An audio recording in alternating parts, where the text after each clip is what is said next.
ഇന്നത്തെ ഏറ്റവും പുതിയ വീഡിയോയിലേക്ക് ഇവർക്കും സ്വാഗതം. ഇന്നും ഇന്നലെയുമായിട്ട് ഓണച്ചിത്രങ്ങളായിട്ട് മലയാളത്തിൽ നിന്ന് 2 വീതം സിനിമകളാണ് റിലീസായത്. ഇന്ന് റിലീസായ സിനിമകളിൽ ഒന്നാണ് മേനെ പ്യാർ കിയ, മറ്റൊന്ന് ഓടും കുതിര ചാടും കുതിരയാണ്. 2 സിനിമകളുടെയും പ്രത്യേകത 2 സിനിമകളിലും മലയാളത്തിൽ നിന്ന് കാമിയോ റോൾസ് ഉണ്ട് എന്നതാണ്. ഇനി മേനെ പ്യാർ കിയ എന്ന സിനിമയിലേക്ക് വരികയാണെങ്കിൽ ചിത്രം ഒരു റോം കോം ആക്ഷൻ ത്രില്ലർ വിഭാഗത്തിൽപ്പെടുന്ന സിനിമയാണ്. ചിത്രത്തിന് average, above average, decent, positive തുടങ്ങിയ അഭിപ്രായങ്ങൾ ആദ്യ ഷോയ്ക്ക് ശേഷം ആദ്യ ദിവസം തിയേറ്ററുകളിൽ നേടിയെടുക്കാനായിട്ട് കഴിഞ്ഞിട്ടുണ്ട്.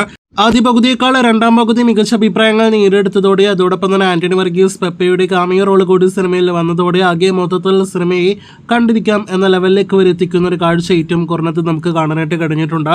ഇതിനിടയിൽ ആന്റണി വർഗീസിന്റെ ഇത് 3ാമത്തെ ഓണമാണ്. 2023 RDX, കഴിഞ്ഞ വർഷം കൊണ്ടൽ, ഇപ്പോഴത്തെ ഈ വർഷം മേനെ പ്യാർ കിയ എന്നീ സിനിമയിൽ കൂടി അഭിനയിച്ചതോടെ 3 ഓണച്ചിത്രങ്ങളിൽ 3 വർഷങ്ങളിലായിട്ട് ആന്റണി വർഗീസ് പ്രത്യക്ഷപ്പെട്ടിരിക്കുകയാണ്. ഇനി കാത്തിരിക്കൂ സിനിമയുടെ ബോക്സ് ഓഫീസുമായി ബന്ധപ്പെട്ട റിപ്പോർട്ടുകൾക്ക്.